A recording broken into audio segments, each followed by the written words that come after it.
like to have another artist join me on Quiggy Comedy Hour who's dreaming of being a stand-up comedian. But tonight we have Billy, who's already a musician. So Billy Rosewarne, come on up here and play some music. All right. And I didn't give you water because I haven't managed to get it. I apologize. It's on the list. Oh my God, oh my gosh. I've got to admit, I've got so many butterflies right now to have the honor to open for you tonight. Thank you for having me. Good to see everybody. There are people here tonight. That's incredible. That's incredible. It's amazing. It really is. It's a miracle. And I'm so excited to be here. My name is Billy Rosewarne. It's my honor to play for you tonight. Thank you so much for having me, and thank you for being here tonight. Thank you for being in the world and being beautiful. Appreciate y'all. I'm just going to play a few songs. One song to start with. One song to start. Keep on rocking. Okay, let's do this.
When I was just a boy, growing up in the corner of that bumper photo Captain USA. Sun was bright and the water clean, bluest skies you've ever seen, and I lived my redneck pipe dream every day. My daddy's hand was made of steel, his leather belt made sure I never strayed.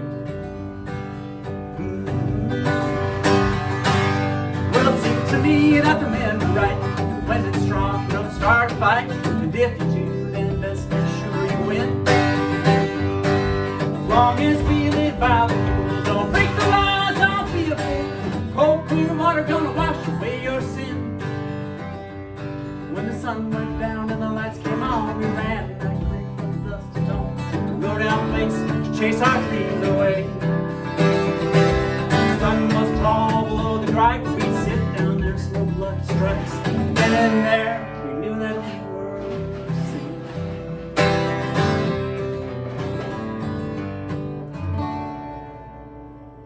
Down by the river, by the fishing hole.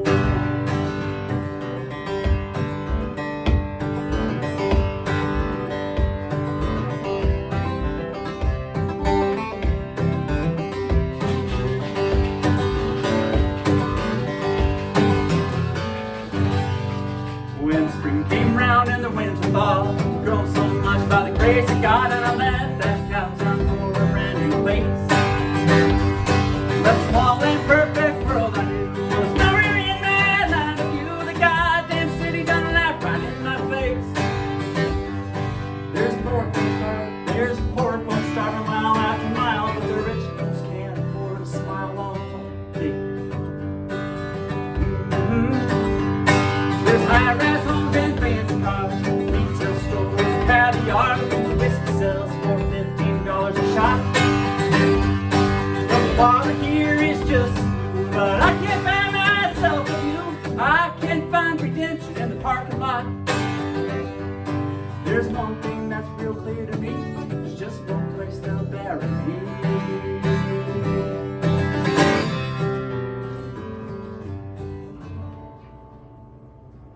down by the river, by the fishing hole. Oh, clean water gonna wash away your sins. Well, the grass was tall, well, the tide could be sick, and there's no love to right. And there, we knew that we were safe.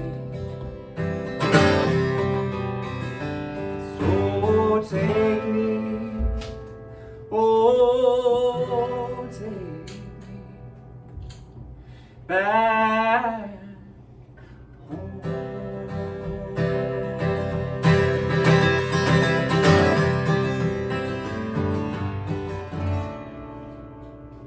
Down by the river,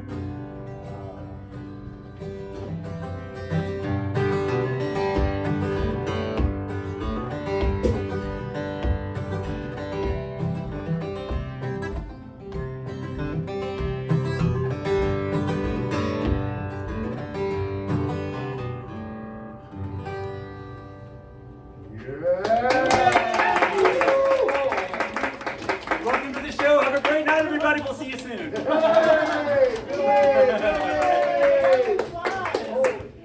know.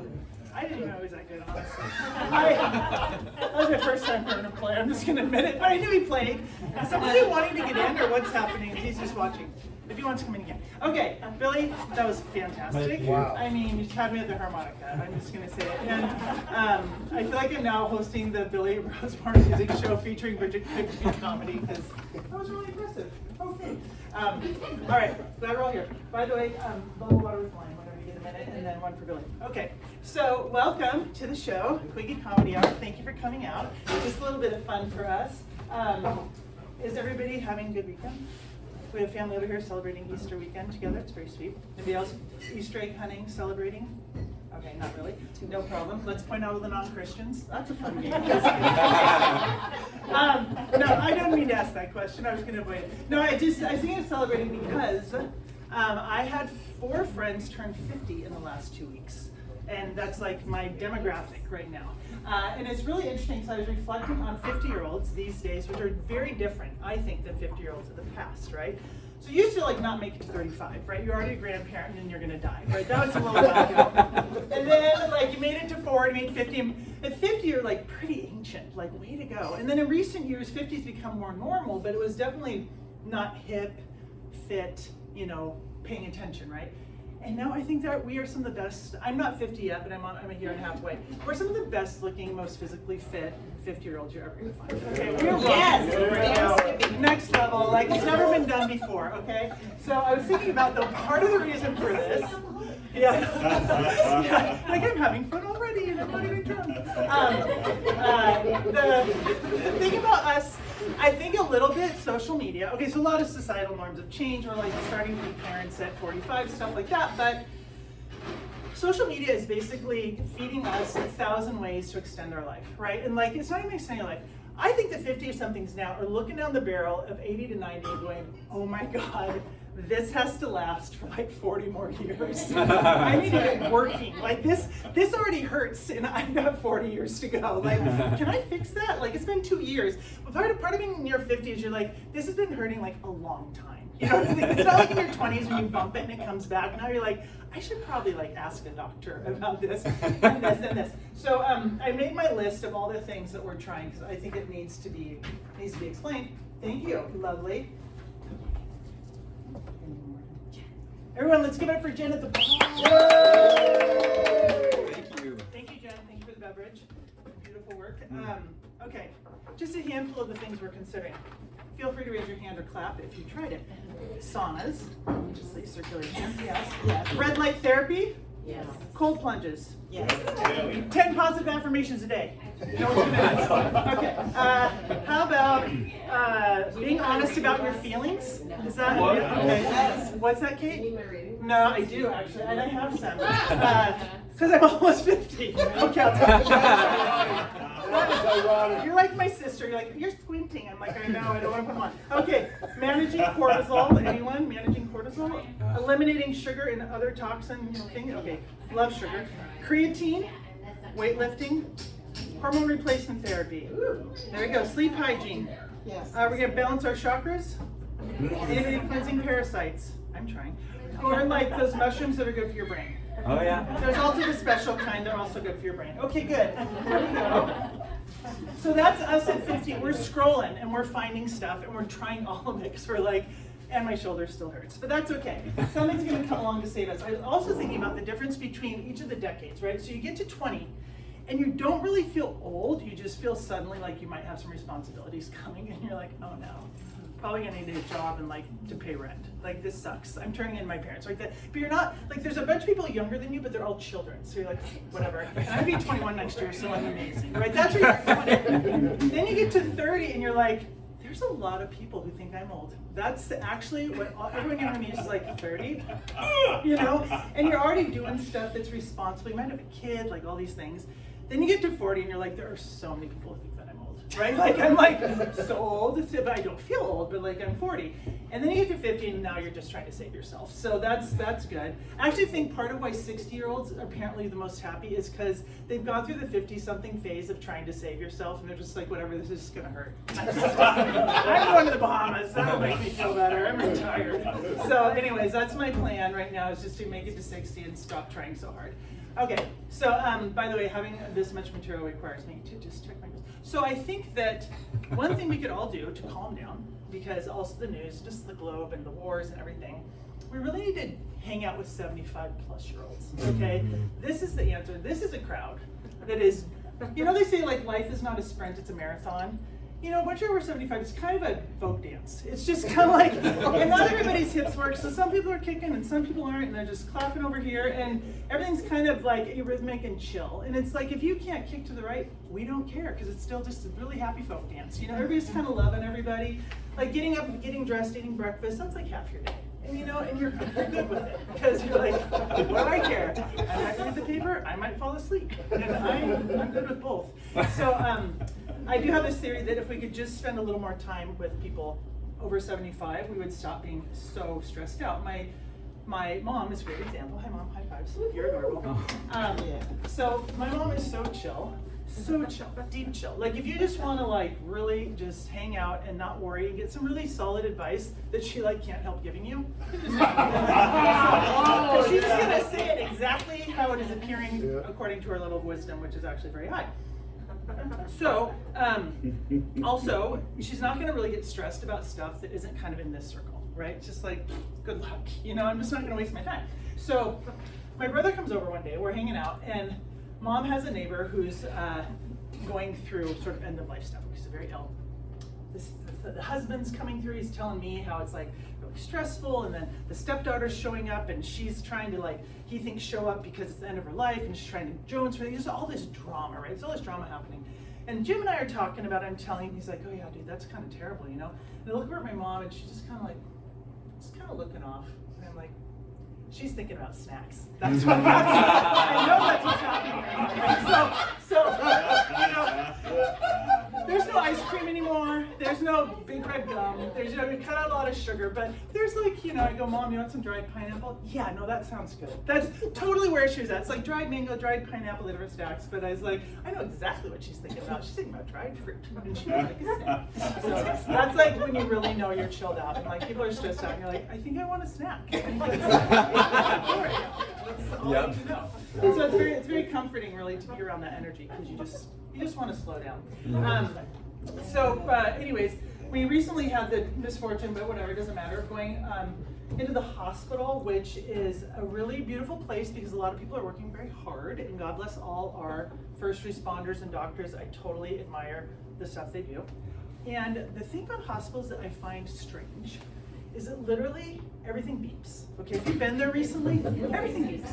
If it doesn't beep lightly, it beeps loudly. If it beeps twice, you know, it's like, and if it goes off track, like if an IV stops working, it just goes beep. Like nothing about actually the hospital is designed for rest, right? Yeah. We used to send people to the ocean and the breeze and lots of sleep, and we give them blankets, and it was nice, you know. You go to the hospital now, and it's so kind of loud. And in the middle of the night, if you're there overnight, you are consistently woken up to check your vitals. They literally turn on the lights, they poke you and everything, so you really don't sleep. At most 4 hours is a win, right? If you can't 4, and you already don't feel good, so now you don't feel good and you're there like not sleeping enough. So my sister and I are one morning coming in to the ER in a state of not having slept, right? So it gets to 5:30 in the morning. We're still kind of hanging out, trying to figure out what's going on. And we have one machine near us doing this. Beep, 2, 3, beep. Okay, so that's what's happening. And I'm a little tired. Beep. So I'm kind of noticing it, but I'm just glad to have my chair, which we stole from the room next door. It's hard plastic. It's mine. So I'm sitting in my chair. My sister's next to me. And they roll someone in on the other side of the curtain who's having trouble with asthma, and he's not breathing well. You learn the whole, I know Carlos so well. He's, woo, we're so tight. He's never seen me, but I know all about it. So Carlos is over there trying to figure this out with the breathing. And he gets a new machine, okay? So we got the beep, 2, 3, 4, beep, and occasionally mom goes, I don't feel good. Beep, 2, 3, 4, beep. And Carlos's machine starts kicking it in, and he's going, boom. Beep, beep. There's like quite a pause, right? So it's like, beep, beep. Now, I have not noticed this, and all of a sudden I noticed, and I'm like, oh my God. And I'm so tired, and I'm really hungry, and I just start to do this to my sister. I go, beep, beep. And she's like, you're right. And then I don't feel good. Boom, beep, beep, beep, beep. So anyways, just put it out there. The nice thing about the beeps is they kind of are funny after a while when you're just so tired and so delirious. And I just want to give a shout out to Carlos, wherever he is. I hope that everything went well. I missed him after that first day. And I just want to say, like, hospital food is not bad. I think they're really trying to be healthy. And I did say, I had the winter warming bowl several times. It's all on a bed of green peas, and it's very good. So, and my sister likes them both.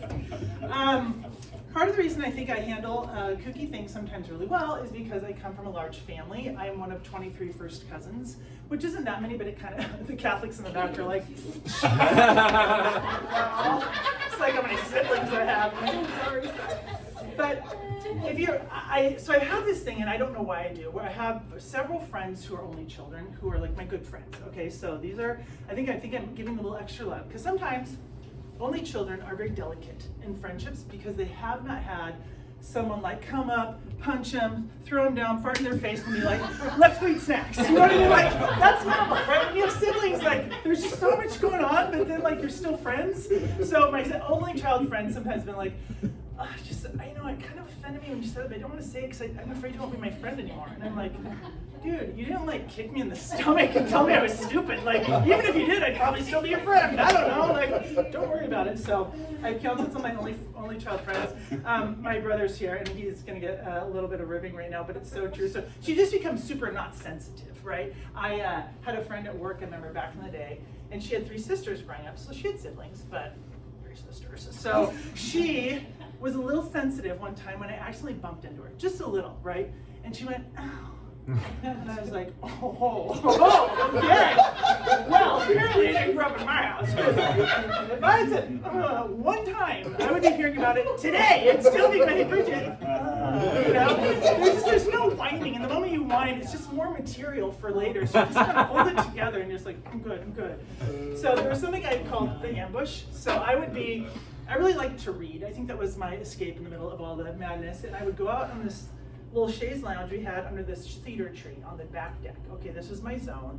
And I get out my Anne of Green Gables. Maybe I'm on book number 3, right? I'm just loving Anne of Green Gables. I'm like 4th, 5th grade. Anne and Gilbert are like picking apples, you know, in the fall. The light is just right. And they're talking about where they're going to stay in Avonlea this fall to teach. And I'm just totally there with them. And all of a sudden, it's like, boom, rip, down on the ground, sit it on it. So you're like, okay. So I'm on the ground. And now the book is being read back to me like this. Oh, Gilbert. And then throw the book, gone. And you're just like, cool. So just keep reading. So let's just call it the ambush. That's as long as my book didn't get ripped. When it got ripped, I was like, oh no, don't do that. No, it's all messed up. It's my book. So anyways, just saying to all the only children, I love you, and just know that you're cool with me. Like, if we have a moment, I'm going to handle it. It's going to be okay. Again, you didn't inform me, so we're both good. Okay. So I was going to do a whole thing about current mask wearing behavior, and I told it to my sister, and she's like, don't talk about masks, people will be mad. And I was like, whatever, I don't care. See, mask. I'm just saying, we've all found our place, but I'm only going to describe one that I think is particular to Seattle. So basically, there's people still wearing them. who are like just into it for themselves. There's people who are evangelists still, right? There's that. There's people who are like, thank God I never have to wear a mask again. And then there's the people, this is Seattle, I feel special, okay? This might be other cities, it's definitely Seattle. We have a reputation for being a little antisocial, right? Okay. A little bit staring at the ground, a little bit pockets, hands in the pockets, not making eye contact. And I have talked to some people, and what they love about the mask has nothing to do with COVID or germs. They feel like they're hiding behind the mask, right? So it used to be the hoodie, right? People in Seattle, like in the hoodie, just like, walking like this. And then if you add sunglasses, they feel more hidden, they're like, and now you can wear a mask anytime. They're like, oh, I'm gonna sail through this trip to the grocery store. Just like, and like, no eye contact, and they're gone. So just wanna say you're welcome to the perennial mask wearers now who don't have to feel weird about. And it kind of reminds me of like a little kid who's 3 and is playing hide and go seek. And it's like, you can't see me. 1, 2, 3. They're like, I think because they can't really connect with us through their face now, they're just feeling safe, and that's really beautiful. So, COVID gave them that. There, I didn't offend anybody, did I? I hope not. No, cool. My word is, do what you want. Okay. So, let's see. What time, Jimmy? You're my time checker. I am. The time is 7:36. I have no idea when we started, of course, either. So, okay, good. I'm gonna do a little ribbing of Gen Z, and then I'm going to have you come up. Is that cool? Okay. We're going to have a mid show Billy break, which I love. I call them breaks. Okay. So I actually interacted with Gen Z recently because I did yoga teacher training, and like everyone in yoga teacher training is younger than me, except for kind of this crowd right here. The ones who showed up. Thank you. What's up, Gen X? Okay, so Gen Z I think is really kind of adorable. They are, and millennials, it's really Gen Z because I feel like their move, or what they've spent their whole life training, is to do this. You're like, no, it's the green button. No, it's not a button. You don't press it. You just tap. No, you're tap. No, I'll just do it. Right? This is them dealing with us with technology. Yeah, they've spent their whole life being exhausted. They're just like, God, these people are stupid. I feel like in the past, like Grandpa Jedediah taught young grandson Jedediah how to make a wagon wheel out of a tree, and I was like, Grandpa Jedediah was the man. He knew how to whittle. He could do all these things. He saved the family from winter. It's just like this guy was great. And now Gen Zs are like, oh my God, you don't know how to use AI. And then the grandpa's like, no, flip phone, sucker. Like, there's some real gaps here. Okay, so this is my little thing. So Gen Z, we're totally hoping they will save us with robots. Who's with me? Okay, we're just like, we need to clean the oceans, we need to clean the soil, we need to clean the air, we could use some like low fuel flying machines. Like, could you just make it happen, right? And they know this. That's why they're all taking computer science. So thank you to them. But they do have some awkwardness to them. I don't know, has anybody had to play chicken with a Gen Zer on the sidewalk? Okay, so spatial awareness, like big 0. Okay, these guys missed some training. All right, so you're going down the sidewalk. Normal Gen X, I'm just going to claim my generation. You're like on a trajectory. This person's on a trajectory, and everyone knows you're going to collide. That is exactly what's going to happen. You're going to run into each other if one of you does not slow down. Normal people, I would like to say, you just make a little eye contact. You kind of sort it out. Someone slows down, you might even say hi and wave, okay? And it's like so fun, right? You just interacted with someone. Yeah, I love it. And then with Gen Z, it's just like, they're just still going. And you're like, oh my God, we're gonna collide. I mean, imagining on the UW campus, are they just like, how do they do it? And that's not even when they're looking at a phone. It's just general walking. It's like, and then the other thing I've noticed as a driver is just, here's the edge of the sidewalk, here's a lot of cars, and they're just sailing right off the edge. They don't care. Like, they don't really make eye contact with drivers. Even though it's technically their turn, but you kind of want to be on that. Because there's drivers on their phone and all this stuff. And of course in Seattle, in midwinter, people are dressed head to toe in black. So they just sail off the sidewalk, at 8 at night, and you can't see them. So I'm just putting it out there. I wouldn't have a Gen Z person pack my trunk, probably. Spatial, let's work on spatial. You're in the world, you're touching things and people. But I do think they're going to save us with robots, and for that I'm grateful. And really, I'm just like counting on this. Okay, world peace, Gen Z. Who wants to hear from Billy? Come on up, Billy. Billy's just getting tossed around like a rag doll.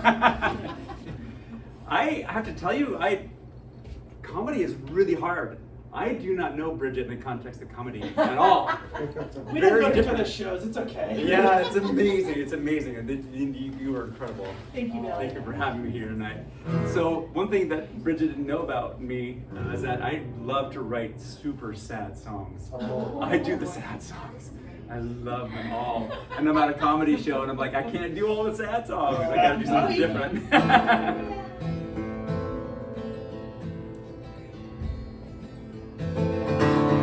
This one is a sad song, but it's got some energy to it. This is a song about a runaway train. It's piloted by two engineers. And they don't get along. We'll see if you can get the reference, but I think it's timely. This song is called 10,000 Horses.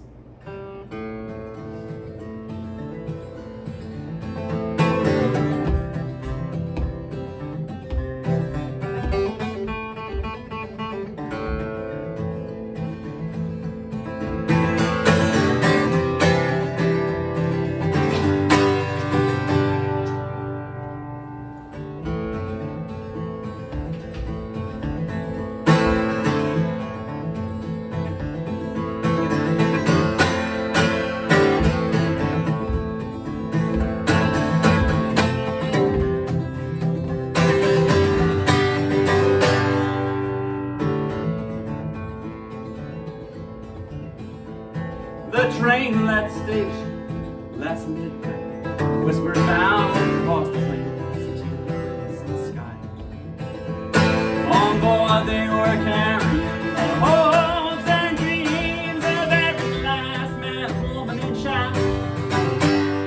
Their journey would be perilous, full of lies, murderous. Their safety was never guaranteed. The engine blew the street like 10,000 horses on the hill and ready to stampede.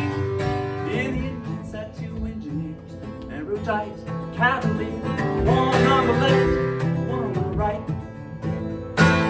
That history of fighting like cats and dogs about who was wrong, which of them was right. And the minutes turned to hours, hours turned to years. The rails were growing off like blunted knives. The engine were steaming like 10,000 horses, scared to death and running for their life. By morning light, the fire would turn to steam, and the whistle blew like cannon fire and scream. Dark of night and by the pale moonlight, they had a dream.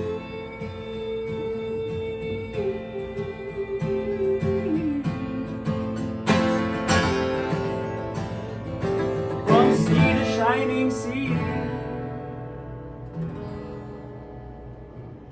let freedom ring.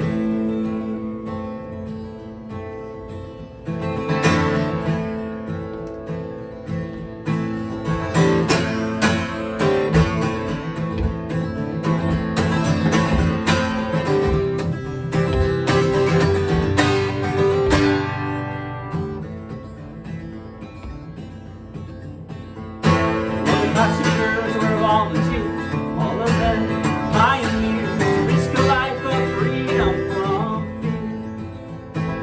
Raised their hands and climbed aboard and raced into the night. Hoped the train would somehow take them there. And the whistles pounded hard, the whistles billowed more. Smoke box fled, petticoat piper dry. The engine was steaming like 10,000 horses, full of rage and on their way to die. By morning light, the fire would turn to steam, and the whistle blew like cannon fire and scream. Dark of night and the pale moonlight, they had a dream.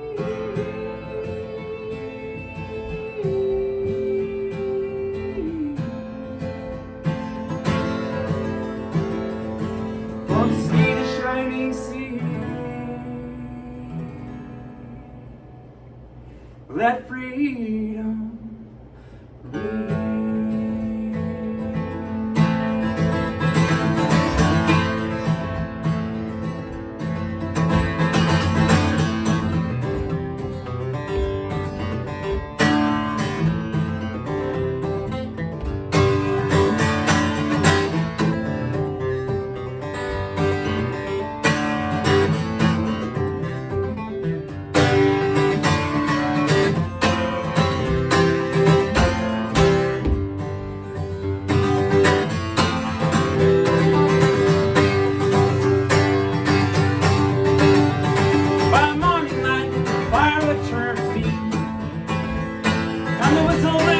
cannon fire and scream. You finally learn the meaning of why caged birds sing.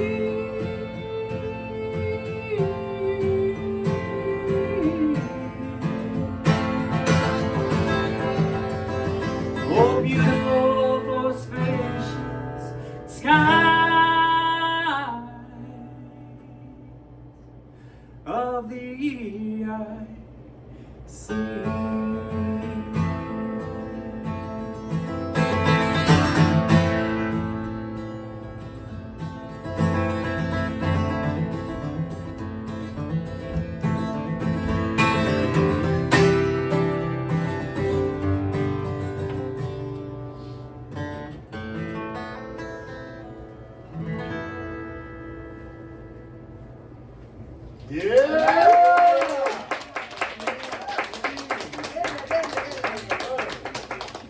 Those available for weddings and bar mitzvahs? Yes. Anybody do a music at your party? That was amazing. That was incredible. Thank you. Someday I'll grow up and play guitar. Okay. Thank you. Did we get one more round? Yeah. All right. You brought us to some silence and emotion. All right. So I was talking about Gen Z, and I have to kick it all the way over to the boomers, okay? They're just booming, all right? That's what they're doing. I don't even have that many of them here tonight. But I have to bring up flip phones. Flip phones. Does anybody know how to use a flip phone? Yeah. Okay, that's my luck. You had to really think about it. Oh wait, one person. Okay, so I know a handful. Who remembers texting on a flip phone? Okay, so for those who has never texted on a flip phone, let's just have it again. Oh, everybody's texting on a flip phone? Okay. Do you remember how, okay, so every key had 3 letters, right? So you had to like boop, boop, wait, that was B, okay.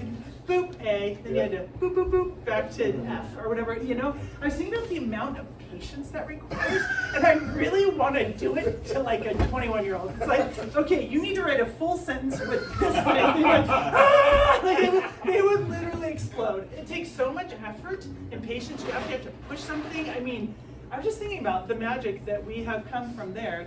But at the time, how great was texting on a flip phone? It was the best. Just text, like, be there in 5. Like, I think I'll make that 10. You know what I mean? Like, there was this distance that came from texting that you could just be like, yeah, I'll call you later. Like, you didn't have to call, so you texted. Texting was such a breakthrough. Anyways, I was just thinking about that, but I was remembering how effortful. Who remembers Blackberries? Oh yeah. Then you got full keyboard, right? And now you're like, doo-doo-doo-doo-doo. They were kind of more expensive. I had one for work. How big was the screen? Anybody want to show me? It was like this. It was so small. It was like very kind of black and gray. It wasn't even like black and white. Like you could barely read the thing. But at the time, it was like, how did we write details on those and like read them? It was, looking back on it, so prehistoric. Anyways, Blackberries, or flip phones. I was just reflecting on all this and how far we've come, and like probably pretty soon we'll just wink twice and the thought in our brain will hit a keyboard somewhere. I just had to tell a quick story. Yeah, so I had a friend who's a little bit older, total boomer town with her flip phone, and she was going to come over to my house. So I was with her in person at the time. So she said, would you please write your address down on a piece of paper? I'm going to go to the library, put it into MapQuest, and print out directions. Oh wow. Can anybody name that time? What would that be, like 2005 maybe? So this is before things were smart, right? But we all did that. How great was that? You're like, I'm going to have directions from here to here printed out just for me, and I know how long it's going to take. Nothing ever. MapQuest, you know, it's so funny when you look at it. You can do multiples of them for your trip to wherever you were going, Montana. You can like print out directions. I was like, it's like I went through a time warp machine. I was like, MapQuest. And by the way, she was going to the library because she didn't have her own computer. I mean, this woman is so adorable, and she made it, and she was on time. So how about that? And I was thinking about directions in days gone by, which was that you would have this wonderful, potentially great bonding experience with somebody, giving them directions, like to your home, someplace, right? It was so fun. I actually think we need to challenge like a 21-year-old Like, this is my challenge to Gen Z. Go out and give someone directions somewhere. Because watch what happens. It's like, I live on Queen Anne. I get this all the time. Queen Anne, oh, my mom grew up there. Oh, really? Yeah, she went to the high school when it was still, oh, you're kidding. No kidding. Do you know that little store? Is that still there? You start to have this conversation. You know, lodge at the bottom of the hill? I do. My husband and I met there. Oh, that's so wonderful. That's what giving directions used to be. You literally bonded with each other while giving each other directions. Do you know what I'm talking about? Okay, so I think it'd be a fun challenge. Let's put this on TikTok. Give someone directions, someone of your own age, and just notice that you actually get to know each other better and how fun it is. I'm gonna put that out there. Hashtag give directions. Okay, this is our campaign. We're starting it tonight. It's because the world needs more fun and closeness. Okay? All right. The world needs more. It does need more fun and closeness. All right, so I'm going to totally change gears topic-wise just because I want to. So I was thinking, I went for a hike as I often do, and I started getting the giggles about the many trips I've made to Italy. Has anybody ever been to Italy? Anyone? Yes. They want to go to Italy? Okay. So it's got this amazing reputation, right? It's like sun and beautiful people and freedom and like little outfits on the beach. You know, it's like it's a good life and you're eating good food. And so I'm just going to tell a whole cacophony of stories. But the first one I want to tell is, so I come to, this is like 2006 maybe. I decided I wanted to study Italian, and so I went to Bologna for 2 weeks, took classes, totally amazing. And a friend of a friend was Italian and had a beach resort in Tuscany. So these are these little, chairs on the beach. You buy it for, €10 for the day, you get a chair kind of thing. And I was gonna get to stay with him and all his friends for a week. So I was like, oh, this is totally fun. I'll tell you about game camp, but I get to this resort and I have this major revelation on this trip, basically, when I finally get around Italians, and I tell them I'm from Seattle. What show was rocking the globe around 2006 that was set in Seattle? Okay, good guess, Frasier. Grey's Anatomy. Oh, yeah. Grey's Anatomy. Grey's Anatomy, full of beautiful, weirdly tan, even though they live in Seattle. Oh, yeah. Sexy, mixed up affairs, people. I mean, the Italians are just loving Grey's Anatomy. It's like you're in Seattle. Oh, Dr. Pizzini, no, hey, I mean, Seattle, It was so funny to me because I was like, no, you don't understand. Like, we're way undersunned. We're kind of like not that toned, and we're not in eye contact. Even back then, we weren't in eye contact. Like I just said, but it's so funny because they're like, oh, tu sei Seattlese. Because like being from Milan, Milanese, so I Seattlese. Anyways, I got so much cred for being from sexy Seattle. So then I go back another time. What happened in 2015? Movie theaters all over the globe. Probably one of the most erotic films outside of like 50 Shades of Grey. Where's it set? Also Seattle. Seattle. So it happens again. And by the way, Grey's Anatomy is still on television because they freaking love it. So I come back again and they're like, oh, Seattle. Whoa, Seattle. Oh, okay, an extra room. Okay. Oh my God, it was so hilarious to me. And there's literally no point. There's no point in trying to explain that we live in a very sad place. We're not really good at dating. Actually, we're renowned for it. I mean, we're just awkward. And, all the wrong ideas. We do have some millionaires in computers, that's fair. But other than that, it's really not a match. But I'm not seeing it. I don't know, I don't get it. But it's just so funny because you think of, Italians being like, Seattle needs to learn a few things. And instead they're like, writing down to like Seattle. So that was kind of awesome, part of going to Italy. So then I went out to visit this friend of a friend. I came on a train from Rome, I guess I came from London. Anyways, I had a train pickup. Okay, so you're going to the train station. This is back in the day, so I think we emailed the day before. They knew when I was coming in, and he was going to send his friend. So, I'm in my late 20s, and I'm like, oh my God, an Italian guy's coming to pick me up at the train station. And so who shows up? Okay, so this is one of my lessons on my chances of dating in Italy. This man, for starters, is 5'4". Okay, I'm just gonna put it out there. I'm not picking on it, but it's a big height difference. He is literally not tan, he is sunburned. He's like, the Italian sun has entered his body and now he's radiating it back out at the rest of us. So dark and so red and just so alive. His head's kind of shaved. He's a paratrooper in the Italian military, so he literally jumps out of airplanes for a living. So he roars into this train station in my friend's car because he drives a motorcycle. He does not have a car, or he rides a motorcycle. And he like bounds out. Not one gold necklace, like multiples. Oh, Okay, yeah. so much gold. Wow. Bracelets, rings, just bling a flinging. Okay, and he has button-down shirt, but it's not like 1 to 2. We're talking like there's 7 buttons that are sewn, and it's just flapping in the wind, right? And to top it all off, he smiles at me, you know, bienvenuto. And he literally has a gold tooth with a diamond stud. I'm not kidding! I was like, oh my god, I'm in Italy, this is so amazing! Really nice to meet you. That's really good. So, like, I think we were probably both a little disappointed. He's like, Americana, alta, I don't know, he's so tall, he's so bad. So there was no love connection, but I was like, you're like the most Italian human being I've ever met. And I can't talk to you because my Italian still sucks. It was fun.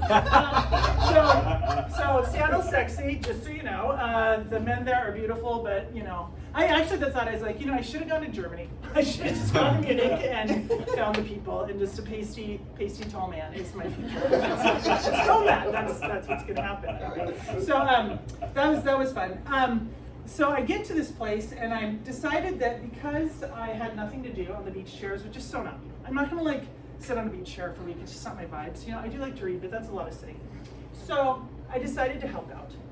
I decided I was gonna wash dishes. So it's kind of like this open air kitchen. Everybody's just busy except for me. So I was like, screw it. And I'm happy to do it. So I get in there, and of course they give me a bunch of crap.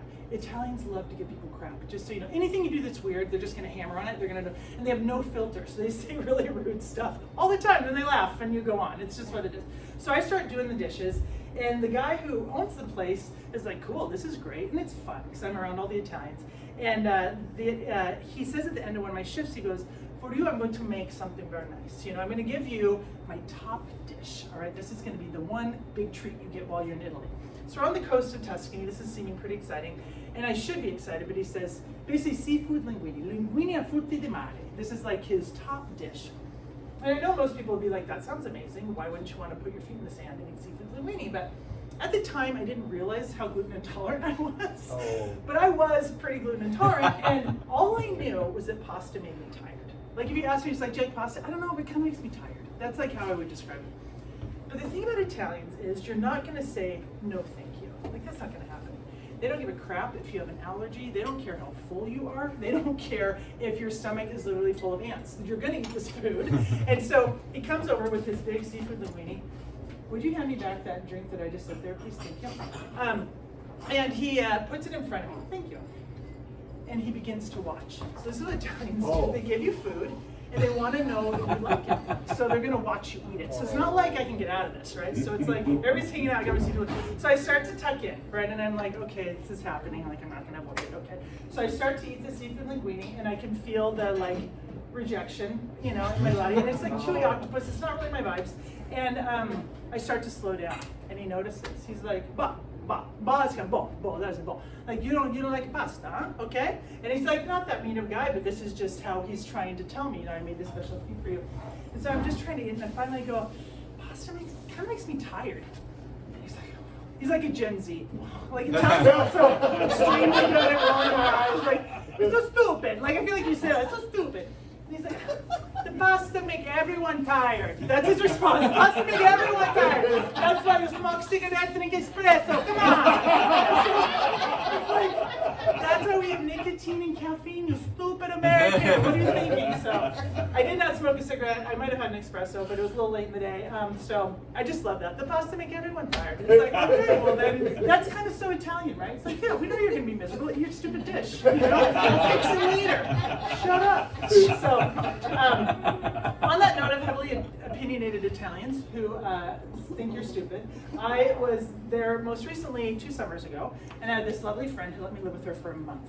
So she's right near retirement. It's Feria, which is August, which is like no one's really working, and so we just had a blast. And we went all over the place, and she was a great hostess. But it's like, you know, in Seattle, we have our foodies, right? And like Portland has foodies, and people are really into food, and they're studying food. This woman was like an Italian foodie, okay? So Italians have almost no fast food, right? Everything's in from the grocery store, and they go home and they cook it, and they eat it with their family. And that's real, like that's not a joke, that is normal. So she's fantastic. She teaches me how to make tiramisu, and is very picky about how the pasta is prepared. Of course, I'm eating more pasta again, like I don't fight it anymore. But she was really confused. Never been to the States, but she had heard that we kind of water down our coffee. okay? And I was like, well, yeah. So if you go to Starbucks, what's an Americano? It's an espresso shot with water, okay? She is like, ugh, like, really? Like, that's so gross. I said, well, actually, we really like it in buckets. That's what we want a bucket of coffee. And we fill it with nice, sugar and milk. We drink it, and then we make another bucket. That's American coffee, and we just do it all day. And we're all about volume, right? We just love it. We like Slurpee-sized coffee, right? That's how we live. And she literally cannot imagine, because they stop when they have coffee and they enjoy it and all that, and they get this little tiny cup that we would just be like, you know, give me my bucket. So she's really razzing me about this. She's like, she's never been to the States and she's heard this horrible rumor, which I am more than confirming. I'm like, oh yeah. I told her about the venti at Starbucks and she was just like, so, it's like disgusting, right? Everything about it's disgusting, brutal, ugly. So I'm like, okay, I gotta give this a go. If everybody's so excited, I kind of had espresso before, but I was like, I'm gonna go like have un espresso, you know? And by the way, we say espresso, don't we? That's right. Okay, you're gonna hear about that in a minute. So I was going to the gym in her little town where I was living, and I would bicycle there. So there's a huge grocery store across the street. That's basically Fred Meyer of Italy, okay? But it's just a massive, I say lunga, I think I just remember, it's a big, huge grocery store that had a little coffee bar. And I knew that. So I was like, I'm just gonna go, I don't know why, to the grocery store and have a coffee. So I go in, and there's all these Italians, and they're reading their papers and hanging out looking cool. And it's a little intimidating, okay? Because Italians are just a little intimidating. They just seem a little grumpy some of the time, especially the real true blue ones. So I get up close to the bar, and the barista is, basically has 5 arms. Okay, so this human is just like at Starbucks, they're kind of talking to you. Oh no. He's like he's in the military of coffee. So he has a pressed shirt, pressed apron, pressed pants, his hair is perfect, and he is just flinging grounds and making grounds, putting out receipts, grabbing euros, and like it's happening so that you should like just a coffee noise. And every order he shouts in perfect Italian. Everybody says so, cappuccino. You know, I'm not doing it, doppio. Like this is this guy, right? So I'm like, oh crap, you know, there you go. Heading in to get shut down, I can feel it. So I go over there, you know, kind of carefully, and I kind of hang out, and eventually kind of gives me slight eye contact, and I was like, vorrei un espresso, right? Thinking I did pretty good. No, I would like an espresso. Un espresso, you know, like, so Americans are often disliked in small towns. So I wait, I pay, somehow that magically, because I was like, is he gonna make eye contact with me and tell me how to pay this? So he gives me a receipt, I pay it, I get my little espresso, and I walk off to the side now because I just kind of want to get out of his zone. It's kind of stressed me out. So I'm just standing in the middle of a grocery store in Italy, okay? And there's kind of a jewelry and perfume shop, there's receipts printing in the grocery store, there's babies crying, there's shopping carts.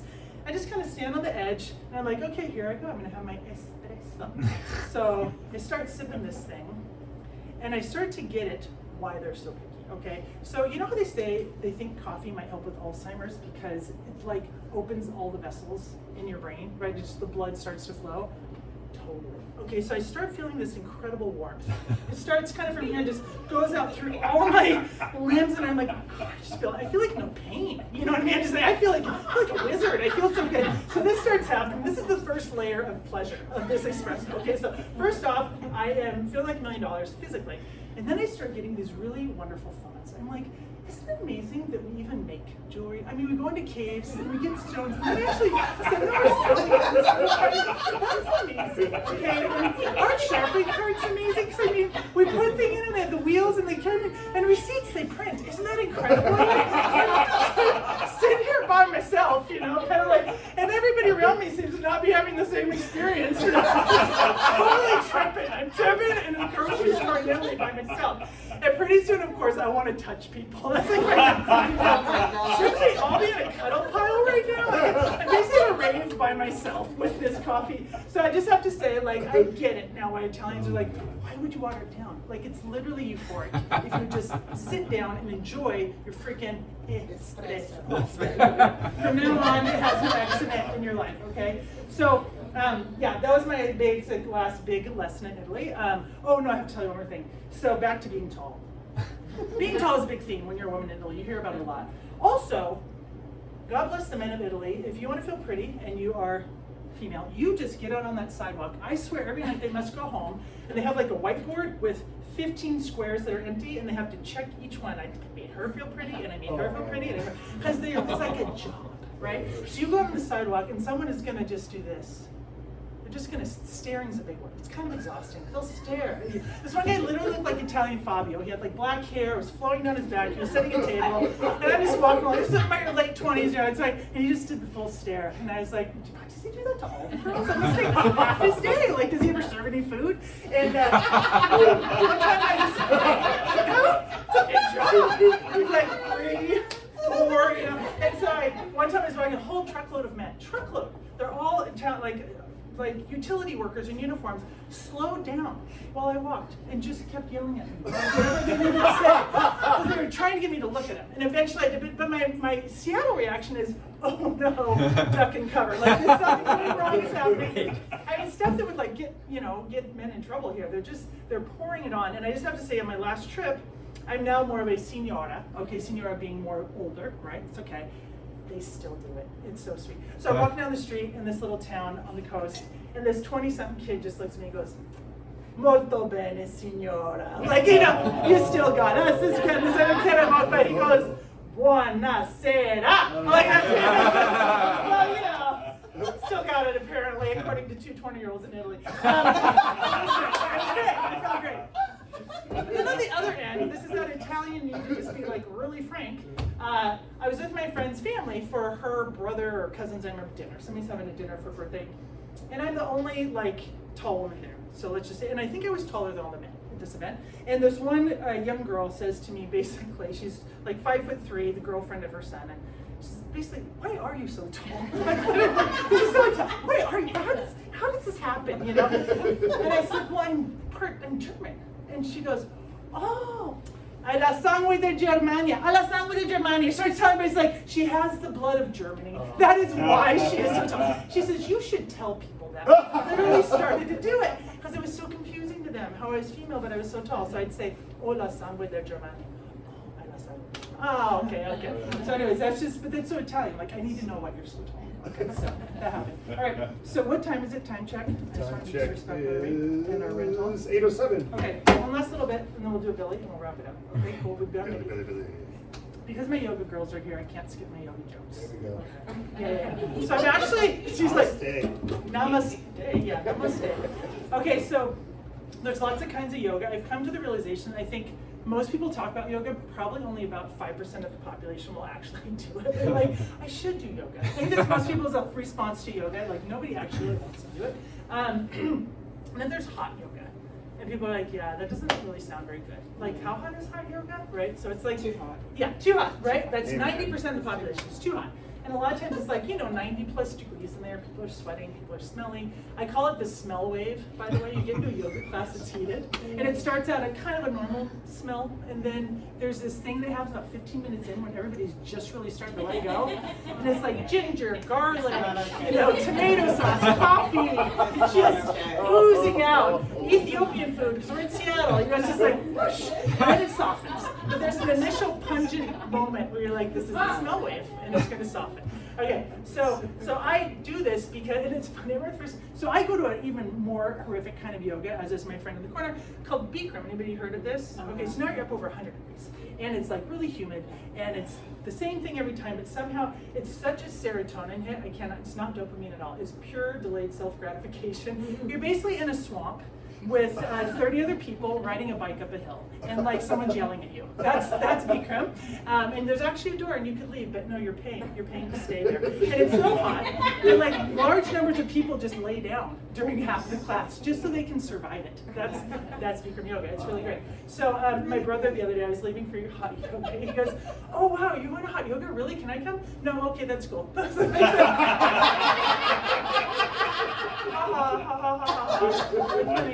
So I think it's great because it is actually my personal nearing 50 plan is like to do hot yoga and also drink espresso so that my brain survives.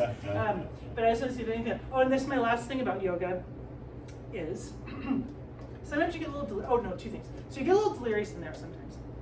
It's getting late in the class and you're like 60 minutes in, and you could use a compliment. Like you're trying real hard, okay? So you have to stand on one leg and like stick your big toe in your ear and all this different stuff. And I don't know who Caitlin is, but I swear to you, every time I think I'm doing something good, Caitlin gets a compliment. I'm gonna find Caitlin after class next time and be like, yo, bitch, we didn't talk. Are we twins? Like, how do they always say you're doing a good job when I know I'm doing a good job? That's why I'm losing it. And when I first went to this kind of yoga, I was like, you know what? We all must have some bad thing that happened to us as kids. It's like we could be eating lots of cookies or drinking too much or driving too fast, but instead we go to hot yoga. And that is how we play out our trauma because we love ourselves. Okay, thank you all for listening to all my comedy. You're so kind. Woo! What I would love is to go is it warm in here or is it just me? We're opening the store. That was my thought. Okay, let me get that. I apologize. Let's even. Is the bookstore open? Let's just open the store. Is that okay? Yeah. Let's make some noise. All right. Now we're cooling down. I apologize, sir. Nice. Yeah.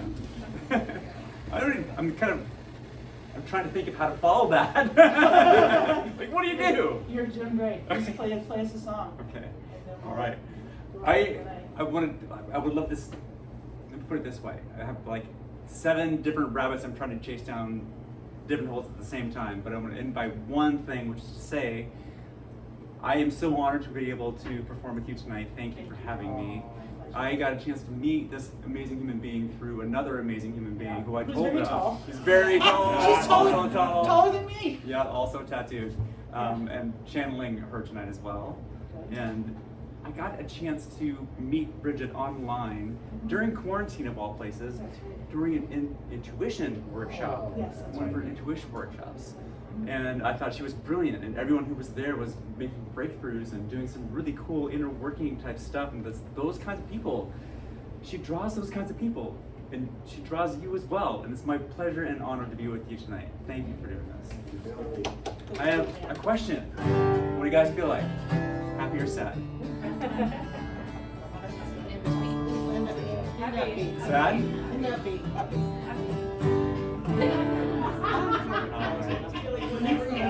You got it. You made Lainey cry. Good job. Oh. That's good art. Oh, sorry. I wasn't supposed to say that. I love it. I love making people cry. I love that. As an artist. Thank you. Thank you. This is a song about letting go. But it's really happy. And it's really beautiful. It's really beautiful. And I'll let you decide what you want to think at the end of it. Again, my name is Billy Rosewarne. It's my pleasure to play for you tonight. Thank you so much for having me. It's my honor.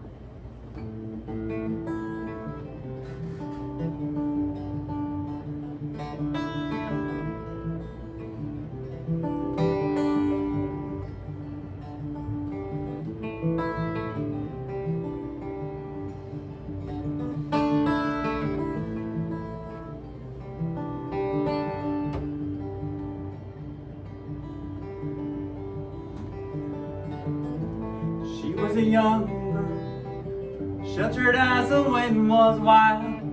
Fire in her eyes shone like lightning scraping the purple sky.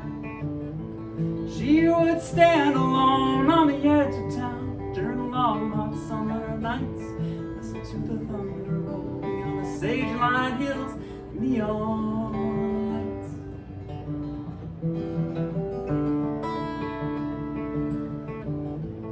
He was a young boy, born to a house of angry tears, heart locked in iron bars and a soul that burned for 1,000 years. He would tell the tale about sadness, its blinding rage, how he loved the hills, the smell of rain and the warm sweet sage.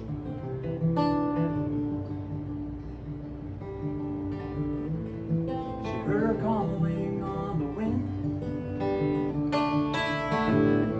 She followed it down to the train tracks and back again. The wind did blow and howl.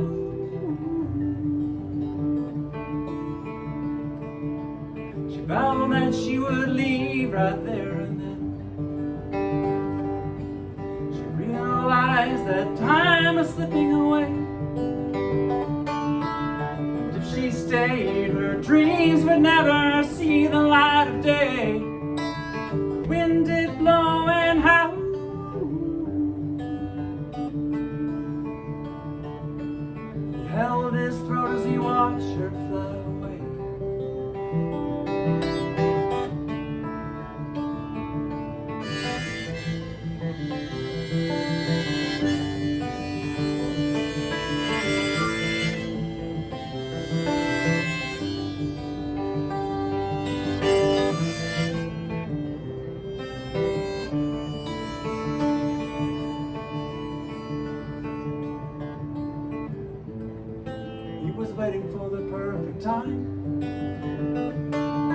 So caught up down in fear and doubt that his train rolled down the line. Knew he was a fool.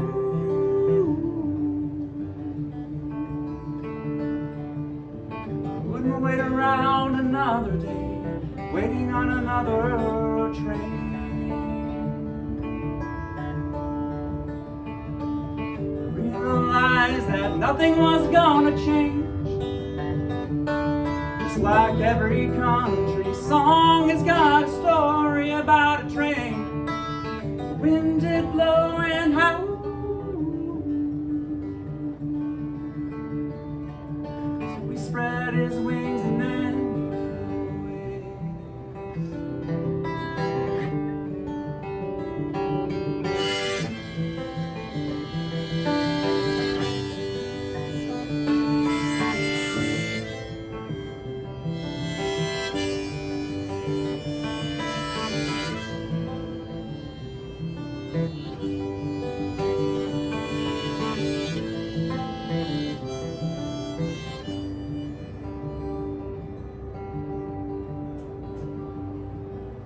time went by, his memory started to fade. Lingered on her pretty face and all the love they made. The wind did blow and howl,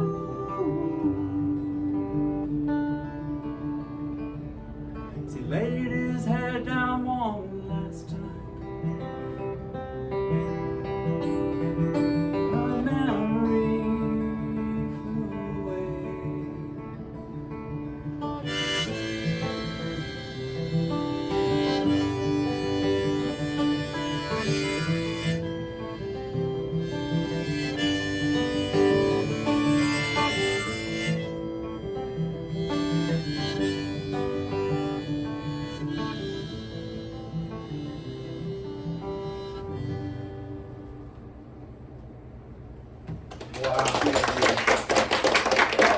Billy Rosewarne, give it up, give it up, give it up.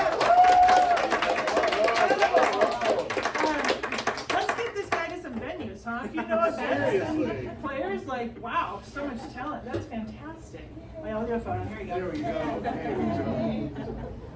All right. So the Palermo restaurant at the corner is where I'll be heading if anyone wants and has time to go out and play and hang out and wants to just have Italiano food. Yeah, we're gonna watch you eat it. So, you know, espresso, it's a little late, my head. My only pitch for myself is I'm doing this again in July on the 19th, and then I'm going to do it again in October. So I'm doing a quarterly Quiggy comedy hour. I will have different artists coming. Maybe we'll bring Billy back. You don't know until you show up. Neither do I. Hey! If anybody wants, I'm teaching yoga now.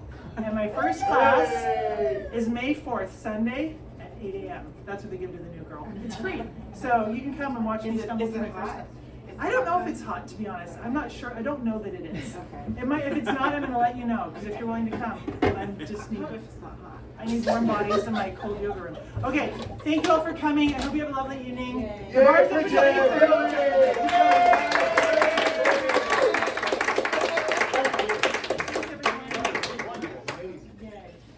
You're all beautiful. You know, it's funny where she was, and then I thought, of course she was.